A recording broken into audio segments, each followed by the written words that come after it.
রিক্সাওয়ালা নামার পর বললো, ফালতু লোক, এত ফ্যাস লাগায়েন না বলে ওর চলে গেল, 1 টাকাও নেয়নি এবং এত রাগ করেছে।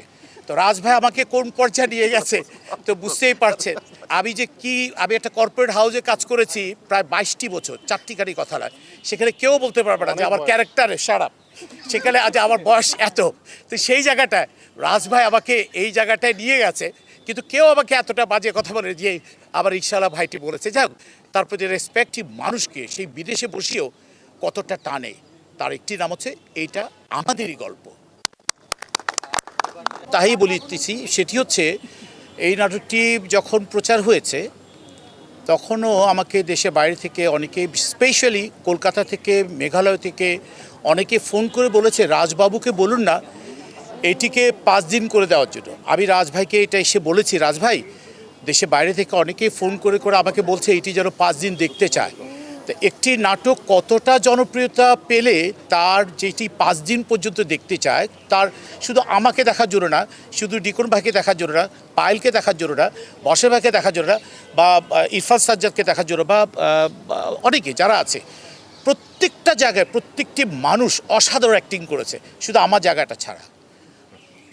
আমার জায়গাটা ছাড়া হচ্ছে আমি একটা মাল্টিনেশনাল কোম্পানিতে কাজ করেছি অনেক বছর, সেখানে কিন্তু আমার ক্যারেক্টারটা এরকম ছিল না। তো রাজ ভাই আমাকে এমনভাবে দিয়েছে, তার একটা নমুনা দেখায়। আমি কয়দিন আগে সকাল 10টা 5-এর ফ্লাইটে যাচ্ছি চিটগংয়ে যখন যাওয়ার সময় বোর্ডিং পাসটা নেওয়ার পর অনেকে আমাকে অ্যাপ্রিসিয়েট করেছে। সেখান থেকে আমার জন্য গাড়ি ছিল, গাড়ি রেখে আমি গাড়িটা দুপুরে ছেড়ে দিয়েছি, আমি যে পরে আসো। তা আমি আমার এক খালার বাসায় যাচ্ছিলাম রিক্সা করে, রিক্সাওয়ালা নামার পর বললো, ফালতু লোক, এত ফ্যাস লাগায়েন না বলে ওর চলে গেল, 1 টাকাও নেয়নি এবং এত রাগ করেছে। তো রাজ ভাই আমাকে কোন পর্যায়ে নিয়ে গেছে তো বুঝতেই পারছেন। তো আমি একটা কর্পোরেট হাউসে কাজ করেছি প্রায় 22টি বছর, 4টি গাড়ি কথা নয়। সেখানে কেউ বলতে পারবে না যে আমার ক্যারেক্টারে সারাপ, সেখানে আজ আমার বয়স এত। তো সেই জায়গাটায় রাজ ভাই আমাকে এই জায়গাটায় নিয়ে গেছে, কিন্তু কেউ আমাকে এতটা বাজে কথা বলে যে আবার রিক্সাওয়ালা ভাইটি বলেছে। যাক, তার প্রতি রেসপেক্ট, তার কাছে অতটা ভালো লেগেছে, শুধু তার কাছে না, প্রতিটি ক্যারেক্টার প্রতিটি মানুষের কাছে।